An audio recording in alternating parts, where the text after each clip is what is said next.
dragged back into prison, that's right. Welcome back to What Have You. I'm Rachel Jankovic. I'm Becca. We can't. We're gonna lose it this episode. Oh, you guys, you know who I am. I was thinking I should start off with a rip of dry coffee. Becca, you look hot. Are you feverish? Oh my word, you guys! First off, let's talk about the weather. We are a little confined right now, and the hand of the Lord is heavy upon us. Heavy. You know the thing about March comes in like a lion and it goes out like a psychotic lion? That's what it's doing. It is the dreariest, snowiest, hailiest, slushiest, rude day that ever. And it's kind of rad in its own remarkable way. Well, when I told you that my policy is to not notice days like this at a certain point, I pretend they don't happen. Well, I noticed today. I can't. This was the kind that you're required to notice. We're looking out at a visibility of about 6 feet in front of us because it's a thick blizzard. Right but now. Like a real slop tot of a blizzard. But it's sticking. Look at how much it's sticking. But right only because there's so much of it. It's not. too wet to hang around too long. Yeah. It's just so anyway, we popped out gruesome. of our home life. Oh my word! Do you want to hear about my extreme sport of confinement? Yeah, and then I'm going to tell you about my extreme sport of confinement. So you go first. I might actually be participating in more than one extreme sport of confinement. Okay. But this one I don't even know how to warm you up for. Okay, I'm ready. Okay, so I have to lay the foundation for why this happened. But it's been many years in the making, so whatever. Right. So there's a build-up. I was introduced to this concept years ago. Okay. It sort of appalled me at the time, sort of interested me, and I've kept it in my knowledge ever since that time. And now we moved into our new house. And when it wasn't like today, it was giving us the questions of, look at all this mud you have. What are you going to do with it? Gardening has become more of a thought. Yeah. That has to be on our minds. Mm-hmm. So I've rooted a bunch of lilacs. I have a ton of little lilac starts. I want to get some of your forsythia and do that. I'm trying to working on that. But there's big questions afoot too, because we probably have to rent a little bobcat. I mean, we're not exactly ready to throw a lawn out on it, but it's hard to know what the first move should be, really. Okay. All right. But one thing is, because there's been some excavating and stuff, it is farmland, but we probably, whatever we're planting, we're probably going to have to do some soil. You know what I mean? It's every element of this is more stuff to figure out.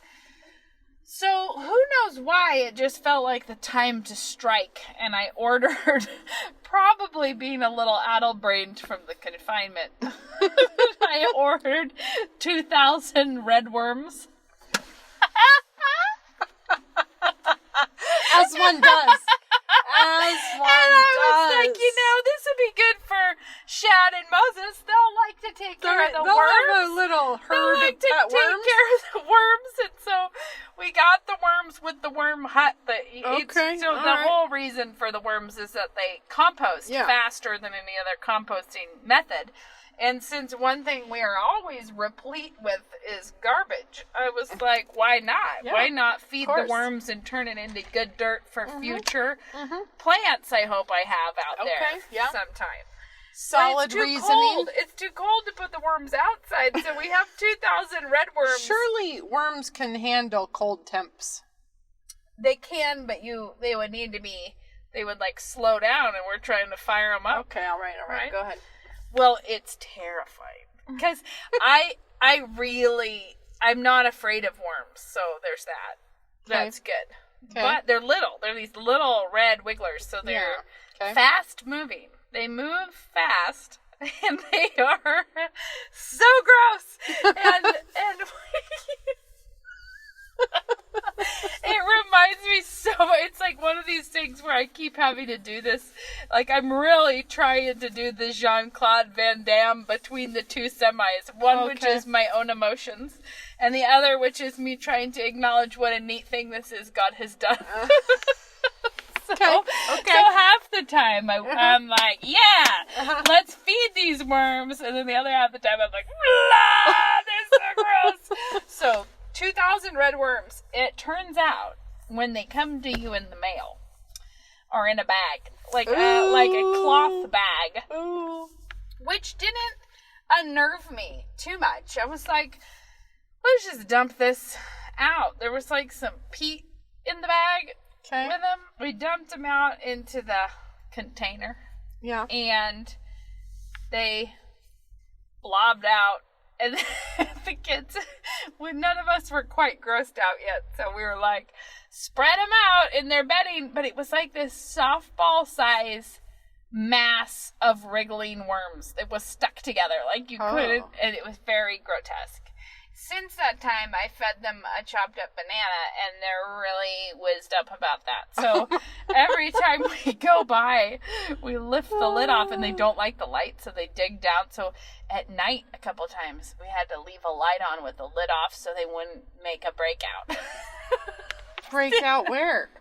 Up the side of the worm house and out. Like they can get out? Yeah, it's like if these get out, we have to borrow someone's chicken. I was like, but we have a bird dog, so it really will be like enacting an old folk song. It'll be like giving a moose a muffin. The chicken ate the worm, and the dog ate the chicken. Anyways, but they are really, it's amazing. But a little gruesome. We're struggling with our emotions about these worms. I can see it. But because they're so excited about where I put the bananas, we put them like kind of under the dirt. And whenever you take the lid off, there's just this like fast-moving worm tangle that dives under the surface over the banana. Word. So what I'm telling you is I'm living my best homesteader life. Yeah, you are. Now. You're like the pioneer extravaganza. Well, I feel like that was an odd choice of mine. A little bit. That, but then I'm like, well, weird. Let's be brave. Let's be the kind of people who aren't afraid of 2,000 red worms. Are we afraid? I think I'm afraid. Well, today I fertilized my little seedlings because I've got all these little seedlings I planted, and I was reading about, I don't know, the way you do, how people do these things. Yeah. And it said fertilize them with a fish and kelp sort of fertilizer. So I got myself a fish kelp thing. Reeks to high heaven. It's not nice. I think it's just pulverized fish. I wonder why that smells It's bad. not good. So you're putting this dank, dark brown junkus that you mix with water and then pour in. Well, Dottie today, our dog, was freaking out as I was fertilizing all these little things, and she can't stop going past and sniffing my plants to death. And I'm a little worried she's going to eat them. Well, she hasn't I yet. have to say that weirdly, this worm hut that we have, so the theory was that I wouldn't have to get so involved with the worms because now that they're settled into the bedding part, you feed them, but then you put another tray on it. The tray has holes in the bottom. Okay. So you put more like bedding, like paper towels and stuff. They eat paper towels, paper, cardboard, like weird stuff that they eat. Okay. And you put them in a tray up, and all the worms come up to the food. So what ends up happening as you build it up is that the bottom tray becomes just worm castings, like this, like black, whatever. Okay. And then you can take that out and put it on your plants. So you just keep adding compost and the worms move up. So at some point you shouldn't have to be... When do you move the worms back down to the bottom again? You don't. You just take the bottom tray out, and they keep going to the top, and it ends. They actually, I believe, go up and down quite a bit. But whatever the case, it's when the bottom layer is totally black because they work through it. Then you take it and add it. But it also has a spigot on the bottom to catch the juices. No, Rachel. But interestingly, the juices are such a such a miracle grow bonanza that you have to dilute them before putting them on it's plants, or you just burn them right on up. It's probably like my fish If I get kelp. too grossed out someday, I will probably just release them into the wild.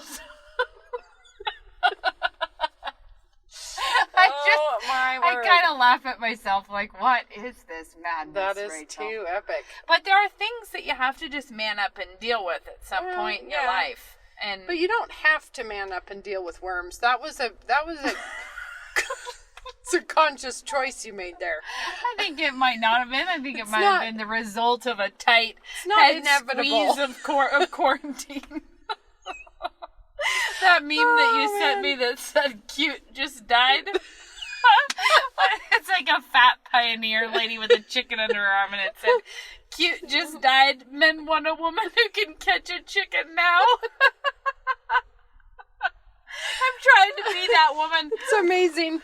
It's amazing. They want a woman that can. Well, I'll tell you how my quarantine time is going. It's very strangely surreal. Like we've all No, I wake up every day with bumped off the normal track. No, every day I wake up with I need an orientation key to the day. So Knox has been back at our house for a few days, which is really fun. He's doing his online college, just kind of chilling out at our house.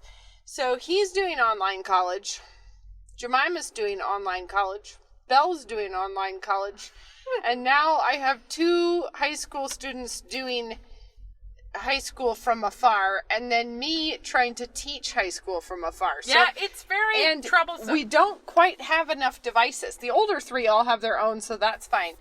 And then neither Hero nor Judah has their own laptop, so it's basically my laptop shared amongst the 3 of us. Mm-hmm. Do you still have your old desktop now? Yeah, but it's so slow that nobody wants to use it. But the thing is then, so what happens is it's like this minefield around the house of, we have the family text, everybody's sending alerts, like, I'm doing my piano lesson via Zoom, the stairs are visible. Then it'll be like, I'm listening to theology, my mic is on, but my camera's off. The next person, it's like, I'm in biology, my camera is on, my mic is off. Mega, I dare you. Nobody knows. My you friend, tiptoe around. My friend in Paris, and I feel like this is a great human interest story. I quite enjoy it. That the neighbors have started, they agreed on their neighborhood WhatsApp to dress up to take the garbage out. So they're doing like costumes and stuff. But they send each other a video of themselves dramatically taking out the garbage. Couldn't they all just look out the window? I thought that's what they were doing, but so far I've seen the videos. But here's my point. I dare you to get a costume, at least like a hat and a fake beard, and see how many of your kids' classes you can make an appearance in one day. Well, and I could. The other day I walked out into the kitchen in my bathrobe. Did I already say this on the podcast? Oh, yeah, I think you did. Stunned flat because I'm looking right at Jemima's whatever. But I'm saying is you her should camera take was advantage off, of so this that was time, good. Becca. Well, I should. You're right. But the thing is, sombrero. It's very hard to thread the needle at home right now because, but it is really kind of fun. Everybody's just, everybody is being super diligent, doing tons of work. We went back to school. In a manner allegedly, of speaking. yeah. Now, a lot of people have always thought I'm a homeschooler, and now I am. So, throwing them for a loop. But what happened is that my kids are binge homeschooling because... Oh, man, yeah. Blair, at least, was like, I don't know, towards the end of the day yesterday, she was like, I'm still on my morning work. And I was like, you are? Because she's very capable, she's nailing it up. Turned out by the evening that she'd done the whole week's morning work. She misunderstood the pacing. Yeah. She was like, man, I am slammed with this stuff. So she got a little ahead on that. And I was like, did you binge homeschool? But I think they're actually so relieved because we had this weird dynamic, which was a 2-week spring break. They got extended a week. Yeah. So we actually had 3 weeks of no school, which is longer than like ever. Yeah. And then coming back and then to not real school. We're doing it from afar. And I'm struggling with, so it's actually kind of fun. I think that this is like, I feel like it's like all of us are getting a hard prune right now. Oh, and yeah, it's I good. think there's going to be a lot of new growth, actually. Like, I hope so. I think there's going to be some interesting stuff. But anyway, I'm trying to figure out this platform that we're using. So we're not doing on, like, it's not live, like lectures. It's not on Zoom or anything, but it's, we can record videos and then put them up. So I have to record all these little sort of 10-minute, this is the video where I'm talking about the Tale of Two Cities reading that you did last night, whatever. But I'm trying to stay a few days ahead for people like Blair if they want to do the whole thing in a binge. The problem is you do a 10-minute video and it takes like an hour to upload. So I haven't gotten my system down here. Yeah. It's a little, but meanwhile though, we have had a much longer break than ever, and all my trips were canceled. All Ben's trips were canceled, so we're actually getting a lot more stuff done around the house. So I sent you the picture, but I'm putting decals, like water slide decals, onto 800 tiles right now. Yeah, that's which gonna be I really will fun. then fire for my kitchen, and they're making me so happy. It's really, really, really We fun. have a few random. We're doing the backsplash in our kitchen also. Getting that done. Hopefully getting the little piece of counter desk finished that we meant to do that we had not done yet. Yeah. And putting the backsplash up, and then we're building the chimney in the kitchen to cover So fun. our hood exhaust, Yeah. which was so far looking like a dryer vent just sort of on the wall in the kitchen. And so we're working our way around the very kitchen, fun. kind of doing the things that needed to be did. I know. We're making some headway. God has been very kind to us in that so far this is not, there are a lot of people in our community that this is threatening their Yeah. a lot more than we have not been threatened in that way. And hopefully, I love that we have this house because we want it to be useful. But we're hoping that when we're allowed to see people again, Yeah. we can make it more useful than Right. it is currently being just a mercy to us that we're not all on top of each other. I know. But it's weird in that I do feel like, well, if you're going to get stuck somewhere, I'm glad I'm stuck there and in the country. I know. It really And is. if it's anything a weird... ever justified having too many craft supplies, this is it. Yeah, that is so true. Well, I was just so happy that my decals all came because I had them all printed in Canada, and then they closed the border, and I was having that, no, don't Right. lose my decals, because it makes it sound like I'm putting stickers on tiles. It's not that, guys. You already explained that, I think. Did I? I think you did because you explained it's just a way of getting. It's a I way think of that getting was in the one we deleted. Doesn't Oh, really? matter. It's a way to get the glaze onto the tiles. It's in the China pattern. paint. So I just bought cheap Home Depot tiles, and then this is China paint, and then you fire it, and it fires into the glaze. So then it's like So in there. And there's so many people I see have been making sourdough. Oh, I'm so mine died. so many people, but not me.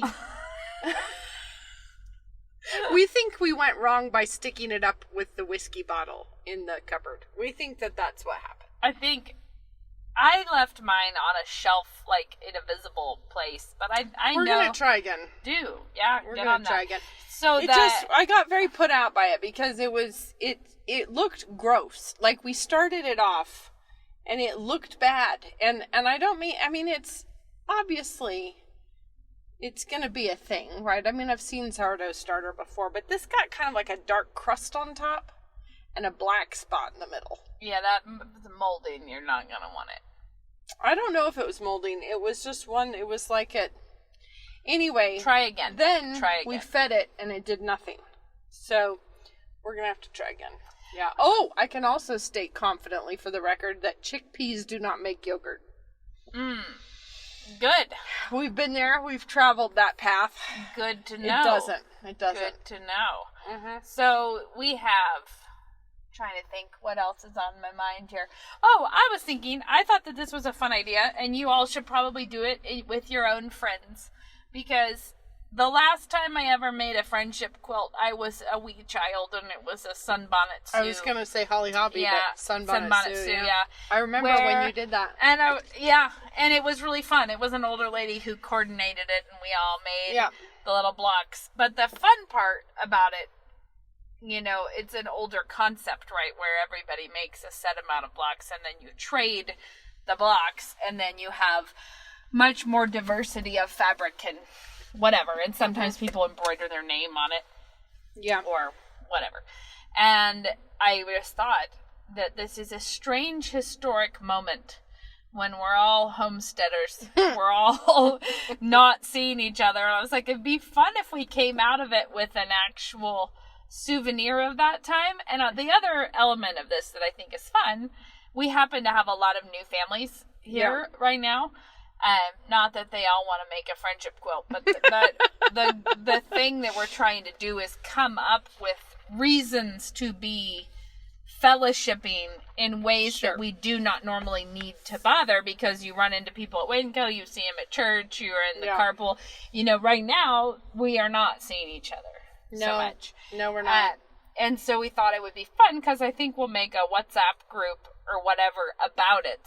So basically, there can be some camaraderie of like helping with sewing tips or talking about things. Like there's a conversation to be had in that. And then at the end of the time, we will all have a quarantine quilt. It seems like a kind of a fun thing to do. Probably people have enough fabric scraps to do stuff. So I've got bolts and bolts of my old quilting fabric down in the basement that it's actually quilting fabric that I designed. Are you going to donate some to me? No. She's just waving it in front of my face. Waving it. I do have a bunch. How about I say this? Why don't you join the quarantine quilting? Well, I saw it and I thought, ooh, I should join that. And then I thought, ooh, what are you thinking, Becca? You're thinking you want to have a quarantine quilt. Well, do it. Beck, do it. Well, when else in your whole life would you have time? Like, you actually No, I don't have time. Here's the problem. This is what I was saying to somebody, and it might have been you. But I'm like, Clearly I wasn't listening. I would have to be locked in my house for a really, really long time before I ran out of pressing jobs to get done. It's like I have that too, but the reality is that my whole life, it's an elaborate thought, but I was going to say that the way that I pace my own focus and attention is like I always have a lot that needs to be done. Mm-hmm. You add things to the mix as you finish things, and you keep it kind of always.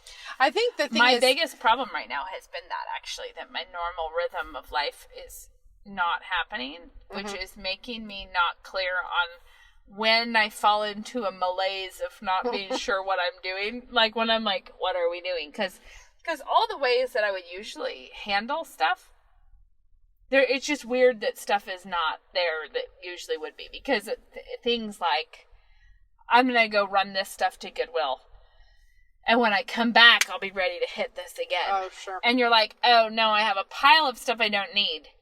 And I don't know what to do with it because I can't take it anywhere. And then you're like, I can't tell Feed the kids. Feed it to the worms. Yeah, I can't tell the kids. You have my old food processor motor? That would be good. The worms would love that. Yeah. This is how we return it to the earth. Yeah. So that my compost will be amazing. And the other thing is that we do a lot of our regular rhythm of life is around having a lot of people over. That's true. The way that we're like, let's get ready for having people, that's a rhythm that we usually have that we don't have right now. And it's not like that's throwing us off that much, except it does because it's like that's how you pace your life. Well, I too have a weird time out from that because, I don't have soup night. I have like everything I had a whole list of big events that were going to be at my house over the next few weeks, and right now they're not. And so did I. We were going into a spring that was going to be a breathtaking scorcher of a busy spring, and now it's like, ooh. But the thing is have you considered tatting? In the thick of my life, when everything is like blowing like a blizzard, I have before thought, what would be so nice is if we could just have a timeout where like you could actually get caught up on some stuff, and then you could step back in. And then you're like, but when? That's impossible. When would that ever happen? But I'm being given it right now. Yeah. Like, right now I have Isn't a that great so fun? big parentheses.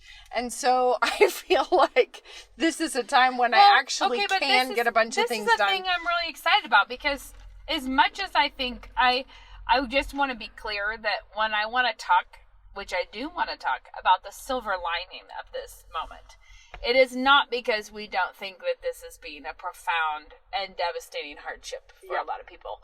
Like, true. I'm well aware of that. That's not, but I don't feel like there's fruit in dwelling on that. Obviously, we want to help those people who are really being, whose lives are really being hurt by this. But on the other side of things, I don't want to neglect to see how this hard providence is creating this big opportunity. Somebody jokingly said, can you imagine how much fun it is to be stuck at home with a feminist right now? And I was like, isn't that true? And the element that is the revival of domestic arts, and the reality that even if it's an artificial moment that is making, or a weird moment that is making people's homes seem important, it is still doing that. Let me just and that say, desire to be like, it's actually more fun if you make good soup from scratch than just, But I think a lot of people are not seizing the moment, and they are seizing the moment to instead binge out on wildly inappropriate things on Netflix. Garbaggio? Yeah, like... No, don't do it. I don't know. But see, okay. You say what you're going to say. Well, I was going to say that I do realize that my home situation is not a normal one, because that's what I mean. Like, I would have to be stuck in the house forever before I got so bored that I was looking around for something to fill the time with. But I was looking at somebody's house that was for sale, like there were just all the different pictures of the rooms, and it was so, I don't even know what the word is. It was like kind of a little bit bleak in terms of there was not much in it, and everything was new and finished, and there was nothing. And I was like, oh my word, I would be bouncing off the walls if I was stuck in that for 3 days. And so I completely get people who are in like really finished situation. I'm just like, I don't know. I have a lot of shoveling to do before I get to that point where I'm like, oh no, what can I do to fill my afternoon? I'm not there. It's not. Yeah, I don't think to me, it's not actually a situation of not having enough to do. Sometimes it's just it's like you feel like you can get in that mood that's a little Cinderella. No, not Cinderella. Cinderella is all the women trying to get their... Oh, why did I bring up Cinderella? That's a good question. I was trying to say where you're being like overly picky, like nothing fits. But that's not Cinderella. But my point is, disregard the fact that I said something about Cinderella. Put Cinderella on the simmer burner. I think what I meant, I'm not coming back to her though. You don't know. We might. I think what I meant is that sometimes you're like, is this what I want to do? No, I can't do that right now. Or is this what I want to do? It's not the shortage of things to do. It's the shortage of energy to blast into any of them when it all feels kind of indifferent and doesn't matter. I'm not sure. No, Maybe and not. I definitely have hit the skids in a few weird places where I'm like, it's where there's no it's like there's no structure, which makes you feel like there's no rhythm, which makes you feel like without a rhythm, can you even find the beat? Like you're just kind of wandering around a little bit, feeling a little bit mopey for no reason. Well, okay, I do this thing. This is just me. I don't know that all of you do this. If I feel myself like there are places where I think, what would be really great right now is if I was super motivated to get all the kids motivated to do this job, to clean this up, to get everything put together. Sure. But sometimes I can tell that I am personally too fragile for that. Yeah, okay. That if I was to embark on that endeavor, I would probably get too Shrill. Yeah, like, and I decide before even launching that program that is not a good idea, and we're going to do it a different way, which is more like, hey, everybody, I want you to clean for 20 minutes. Instead of me being like, this isn't good enough, and let's do this, because I can tell that I could just be too involved. So, like, if I get involved, I can be too involved right now. Mm-hmm. So I'm going to try to stay a little aloof. I'm going to try to back myself up a little bit and not get all cheesed off at people. Yeah. And so I've been doing more of that than I think ever in my life because, interestingly, I look back in the olden days at spring break. And the fact that Luke and I, the first week of spring break, were like, let's just take advantage of this chance to be at home. Before we were locked up, we were like, we don't need to go anywhere. Let's just stick tight to home. So my point is, I started in spring break being like, this is their time off. Yeah. So basically, I've been out of a rhythm of life for way too long. And that's okay. It's just, we're getting into a new kind of and I feel life like, rhythm. I don't know, changing the subject a little bit when that happens is always good, you know? Yeah, that's hard to do right now. Yeah, just walk around the block or something. Mm-hmm. Yesterday, I realized Google worms and their castings and see if that sparks joy. Castings. Yeah. Isn't that what it's called? It is, but it just seems... Google up worm poop if you're feeling bored. Well, who among us has done that, Rachel?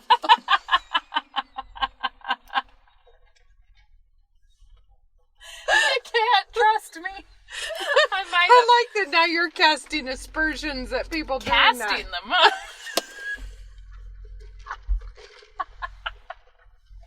Oh no.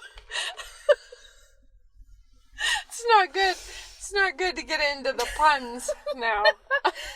Accidental punnage. Oh, right. Right. So I did today make King Arthur chocolate muffins, breakfast muffins. King Arthur chocolate breakfast muffins. Sounds good. Better than any cupcake you've ever had in your life. Really?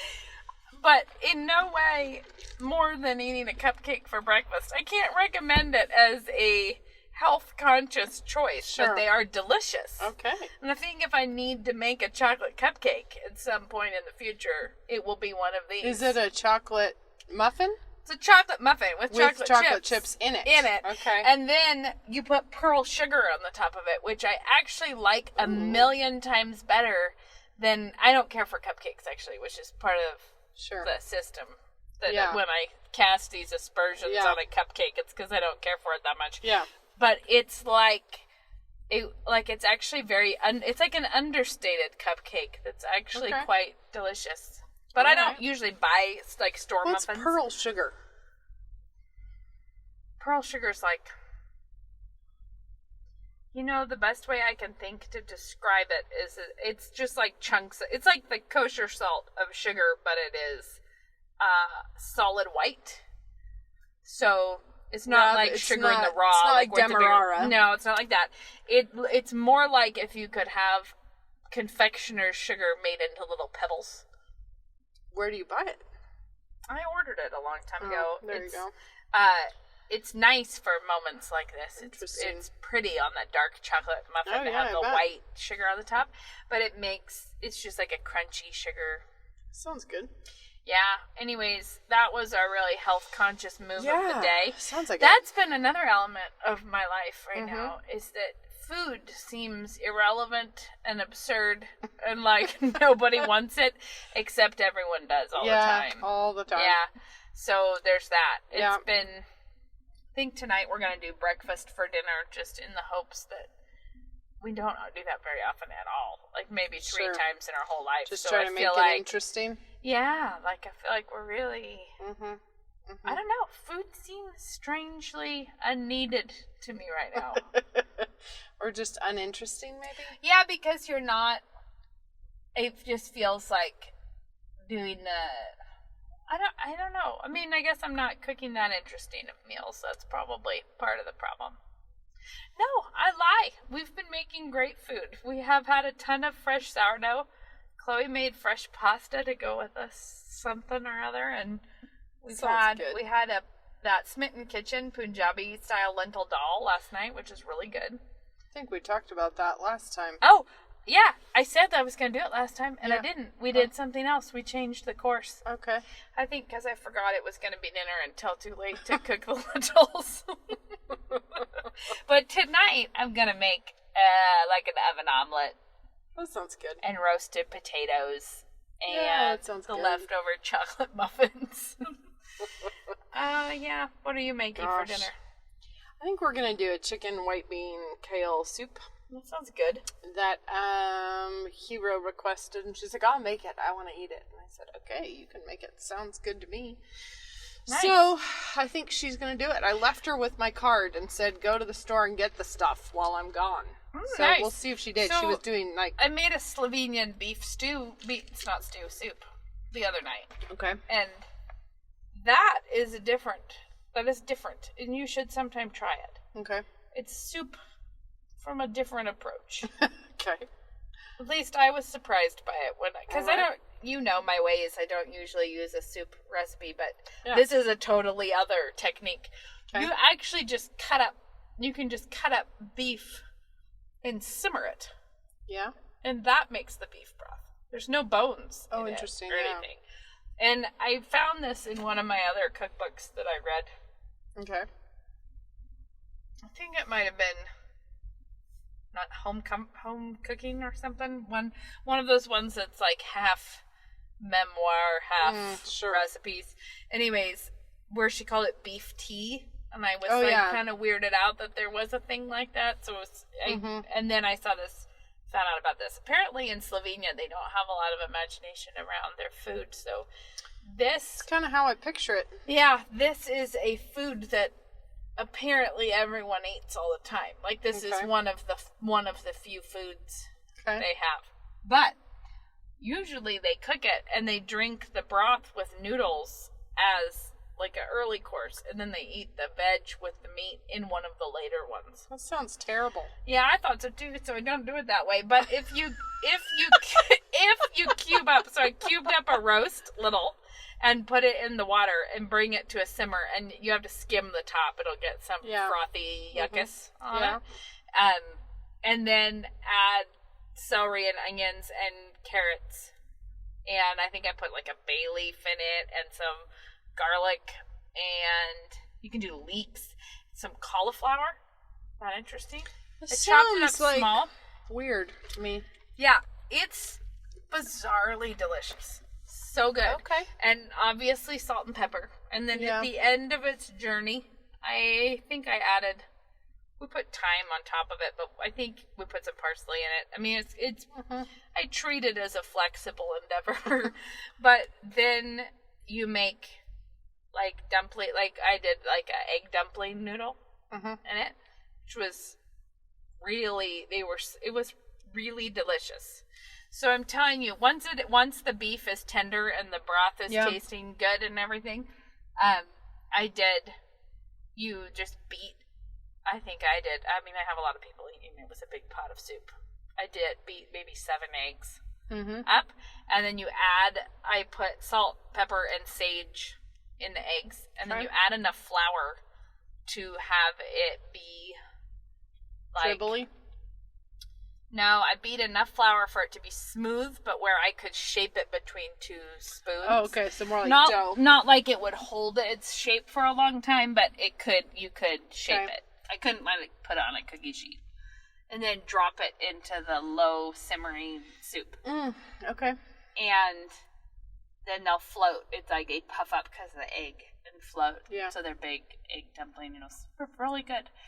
One thing I have to say is this soup should not be boiling hard, or you'll make your beef tough. Like you want it to simmer. Well, this sounds interesting. We did steak tacos for lunch after church on Sunday. After home church on Sunday. And Oh my word, it was from Cooks Illustrated, and it was like to die for amazing. And so we had everybody, all the kids were in helping cook it, but it was so good. But it was the steak, but then this salsa kind of stuff that you put on top, which was sauteing green onions and jalapenos sort of together, but whole jalapenos, like with skin on. Yeah. And oh my goodness! And then you chop it all up and put lime and I mean, it was so good on the steak. Send me the recipe. It was really good. Also, I feel bad that I don't know who you are, but somebody who listens to us shared with me, I think on Instagram. Maybe this is what happens: is I totally lose track of where it happened, so I can't thank the person straight out. All right. Okay. Their salsa recipe. Ooh. But the part that I'm really pleased with you for sharing with me, whoever you are, is the slicing cherry tomatoes in the food processor for a fresh salsa, because that... Slicing them? Or like... Yeah, like putting them in the chute. No, slicing them in the chute for a fresh salsa. Because cutting the tomatoes is far and away the most tedious part of the endeavor. Okay. And slicing them in the food processor, they're very pretty. They look there. It's a very pretty chopped tomato. That sounds like a great idea. And so I did it. I think I did it in our mortar and pestle, where I just did some garlic and cilantro and salt ground up, and then added some lime juice, and then sliced a bunch of cherry tomatoes and folded it into the stuff I made in the pestle. It was beautiful and incredibly delicious. That sounds really good. So now I'm kind of a slice the cherry tomatoes in the food processor junkie. I've been doing a lot of that. That's fun. Yeah. That's really fun. Because you can do that in like 30 seconds. You can do 3 things of tomatoes. But cutting that many tomatoes up for something takes a lot more of a... Yeah. It's not that it's hard. It's just that it is like, how long do you want to stand around chopping up the stuff? Speaking of cherry tomatoes, there's an Ina Garten recipe for a pasta, but this is a killer thing to do to cherry tomatoes. You halve them all and put them off in a bowl with olive oil, kind of to cover a bunch of garlic and red pepper flakes. Oh, yeah. And you just let them sit for, I don't know. I think she says do it a few hours. Even if you just do it for half an hour, those things are so good. Yeah. And then you throw them in to the pasta afterwards. I have a recipe like salt, that for on the salt top of and red pepper flakes. And, garlic. On the top of a focaccia. If you make like a sourdough focaccia and then marinate tomatoes like that and put them all over the top when you're baking it. Oh, yeah. That sounds good. Real good. When did we turn into a food review? When we started saying how disinterested we are in it right now. We're like, nobody likes food. Give us a hot 30 minutes to talk about the food we just made. Oh, goodness. Okay, so let's talk for the last little bit here about, I don't know, temptations to avoid right now. Oh, I have one. Okay. I can think of one of those. All right. Not meeting, like, I just think that in so many ways, this is stripping us all of our excuses. And I think that many, many people use busyness as not busyness because they're being productive. Yeah. Busy because they're keeping from looking at the real issues. Yeah. And that as real issues are revealed to you, don't think of it as being like that's sad that you're seeing it, because they were there. Mm-hmm. And so if you're seeing that, like, especially in parenting, I mean, I know you all know this, but there's a way of not disciplining your children that just rushes them from one interesting thing to the next and tries to lure them into a good attitude with promises of happy meals and we're on our way to see our friends, won't that be fun? Yep. Don't, and even threatening to cancel things if they're not fun, because and having all of that taken away from you will make you feel crippled in your parenting. Like, it will make you feel like you are unable to get through this normally. Yeah. But it is such a mercy to have to look at it, to have to see what's happening.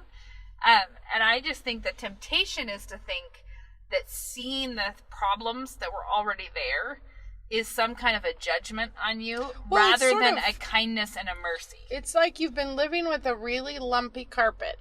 Yeah. And God just pulled it back to give you a real look-see at what's under there. But I think that temptation is to take it personally.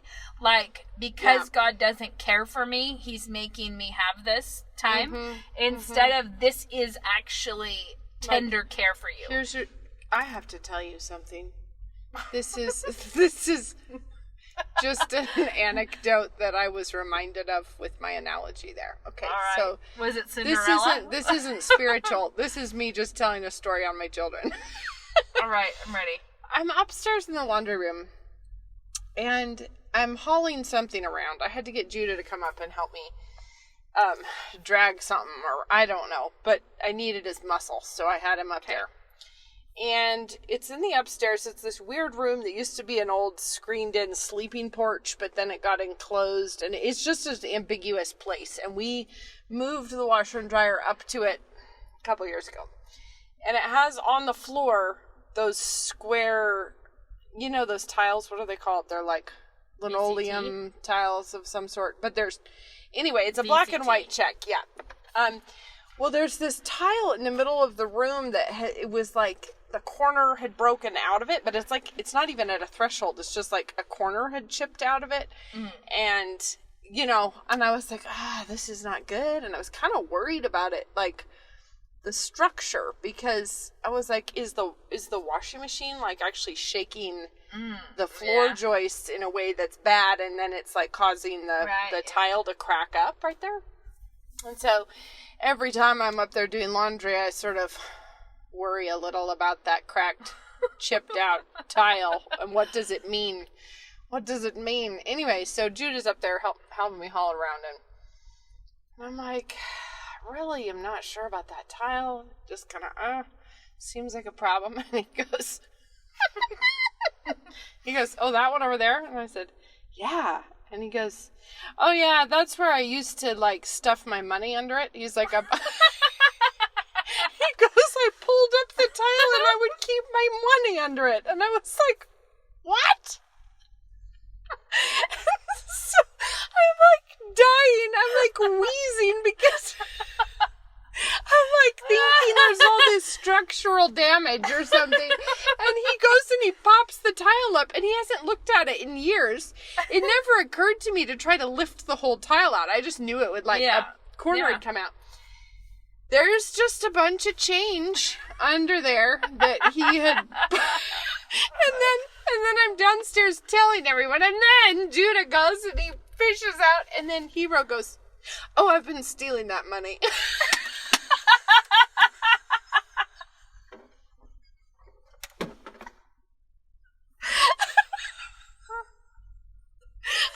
That's the one thing that made this weirder. And she's like, what? I mean, I saw quarters sticking out the edge, and I'm like, wow, there's a quarter. And then she's like, and then there were some others, so I pulled all the quarters out.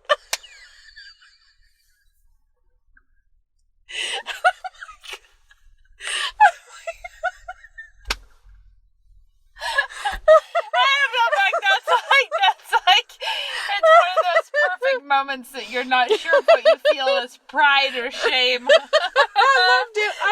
You guys are amazing, and also, what have I done? And I'm like, it's not even, Ben was just wheezing about it, but he's like, it's not even like at a threshold or in a corner.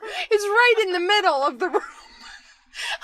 What prompted our elementary age Judah to go pry up a tile right in the bang middle of the room?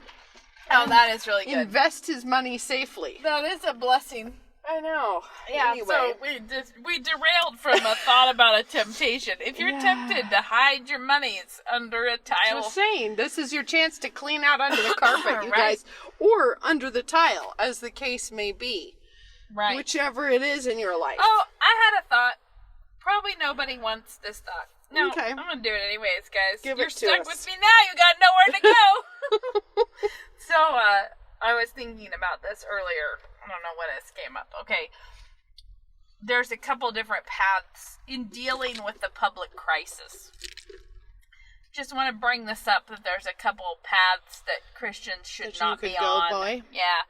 One of them is the fear-mongering and panic attack mongering. Yep. That's not healthy, and you No. shouldn't be doing it as a Christian. There's this somewhere in there, there's a place that it's real good that we know Christians are supposed to be able to say at some point, and if I die, I die. Yeah, Like, exactly. we're not this afraid of death. We're not scared of death. Right, and so that is and not that we're all hoping to die right this minute. We're No, you hoping don't have to to be be productive. kamikaze pilots. We're hoping to be productive until God calls us home, but we're not afraid of getting called home. It's Right. not like that's the thing we can't take. Yeah. So there's that.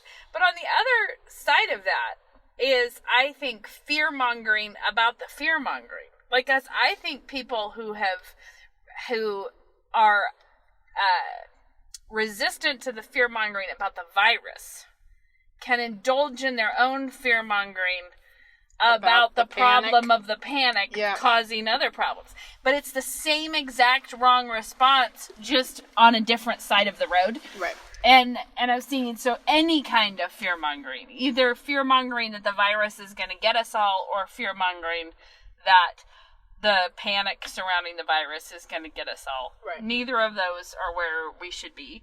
And the other thing is, I just think that that's interesting in how we deal with one another. And the other thing is, know yourself. Like, if you get whizzed into a fever of anxiety when you're reading all these update articles, or if the first thing you're doing is getting up to find out how deep the horror has sunk somewhere, then you probably are needed mentally elsewhere. Yeah, exactly. And just know yourself to be like, that's not super fruitful for me. No. I'm going to give that to God and not. No. And I was struck by just like, God is not going to ask me to answer personally for the lost jobs in America. No. Or the problem in the economy. But how I behave today in my home, I will need to answer for that. Yep. And I don't want to not have an answer because I was worried about the stuff that the Lord doesn't want to. That is not my responsibility. Yep. I think And I think just being able to take your fears, take your worries, take your anxieties, practice laying them down and walking away.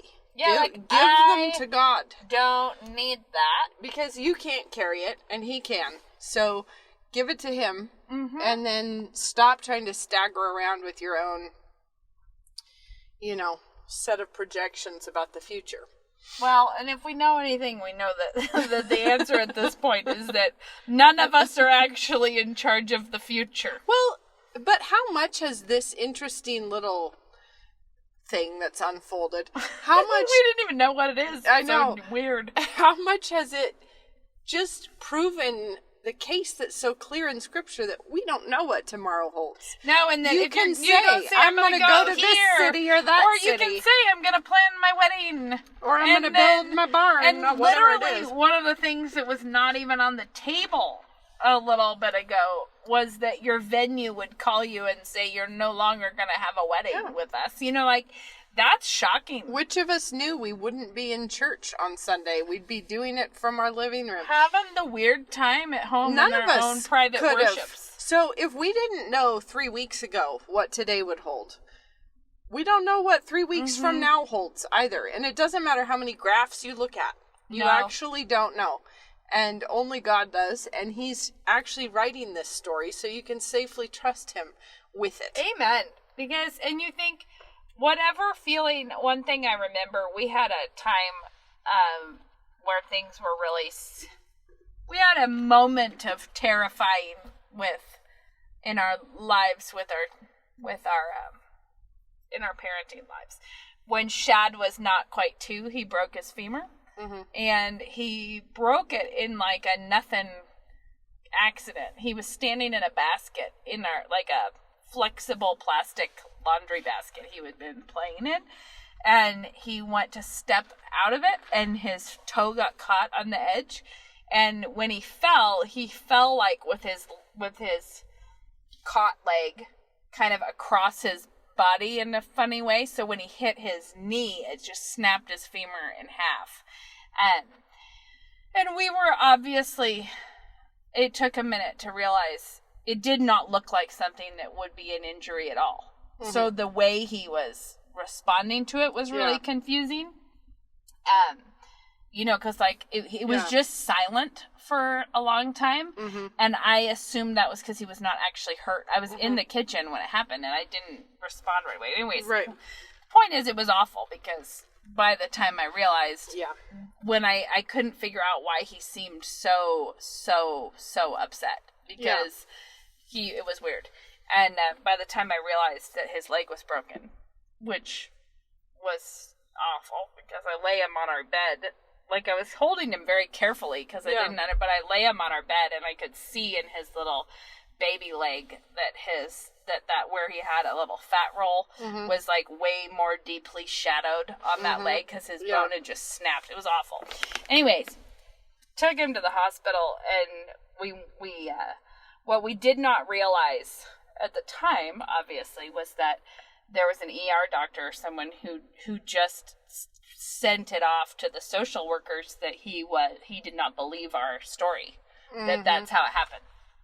So, in retrospect, I can safely tell you that I don't think at any time, like, the doctor started a chain of stuff happening, but at no time was it actually, I don't think, were we really suspicioned. But there were social workers. There was enough to make us feel like we were exceedingly in a hot seat of terror. Yeah. Because we did not know at first that he had said that. So we had already had a social worker and a policeman come to our house that they told us it was a routine visit, they didn't. The hospital did. Somehow we thought that it was just long bone fracture under 2 years old. Someone has to come check it out. But we didn't realize he'd actually said he didn't believe our story.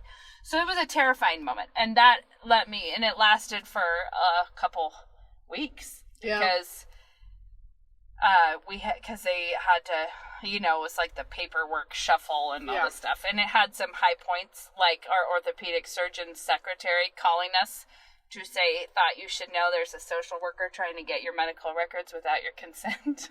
Wow. And that was when I thought I might throw up. Yeah.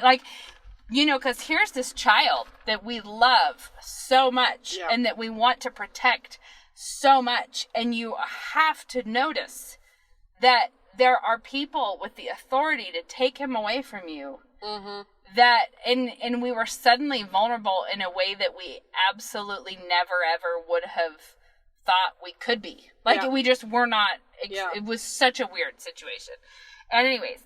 The reason I say all of this is that was an excessively prayerful time for me. More vividly prayerful than most times. Yeah. More smoking hot prayers of, oh my word. But the thing that was so good for me to recognize is that our love for this child and our desire to protect this child and our urgency to take care of him is only a faint shadow of how much God loves him, how much he protects him, how much this arrogance of wanting to, thinking that our children, I guess what I'm trying to say is, I felt like the mother who wants this child safely under my wing, but for some reason my wing is broken right now. We cannot protect him like this. And it was so good to have to reflect on a more loving father. Right.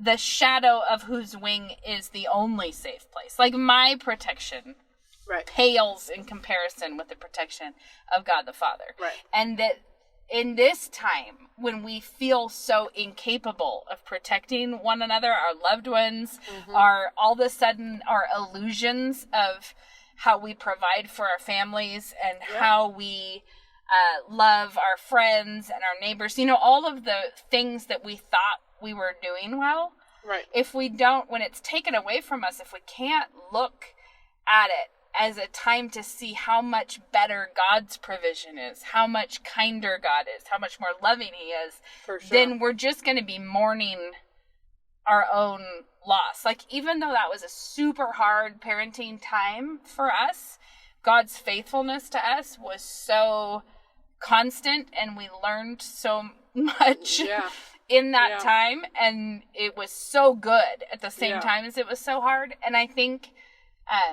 anyways, the reason I bring all that up is at the end of that story, just so you know, our wonderful orthopedic surgeon wrote the social worker, or whoever it was, a real fireball of an update in which he said that there is nothing about this fracture. Like, this fracture aligns with the parent's story. There is nothing about this to indicate abuse, as you well know, because apparently abuse fractures actually tend to happen on the ends of the bones. It's a different kind of a thing, and this was just right in the middle. It was a spiral snap. It was like, but he had been a really busy man, so he didn't get that message to us for like a whole week. But when he did, we were real glad to see it. Case closed. But the point, all I'm trying to say in all of this is that when we lose control, it should be a time for Christians to notice how little we ever had. That's what I was going to say, Right? I think the illusion is ever thinking that you had the reins in the first place. No, but the thing is loving and protecting your children is absolutely a God-honoring thing to be doing, as is providing for your family, as is loving your neighbors with hospitality, as is going to church and fellowshipping with people. But when circumstances take that away from us, it's what we have to be looking at is God's love, God's provision, God's faithfulness, and how much we were just only ever a little shadow. It's meant to show us where our eyes should have been this whole time. Exactly. And if you really can't see it, that's a good sign that there's, that there's some idolatry going on up in the, like, you're not looking to God the Father. You've got time on your hands. You can clean house. And like we said, God's drawing your attention to that because he loves you and because he's being kind. One other thing about that is that I was going to say is that talking with some friends, someone brought this up and I was like, oh man, that's a great point. And that is, this is the time of all the times people are asking for tips on how to get through a day at home with kids, tips for how to, we want tips, but it's not a tip you need. It's an underlying issue. Yeah. And you, I assume, our listeners know the Lord. But you have to recognize how many people around you don't. And that this is your big time to share it with them unabashedly, unashamedly. Let me go ahead and text your neighbor. Do you need a Bible?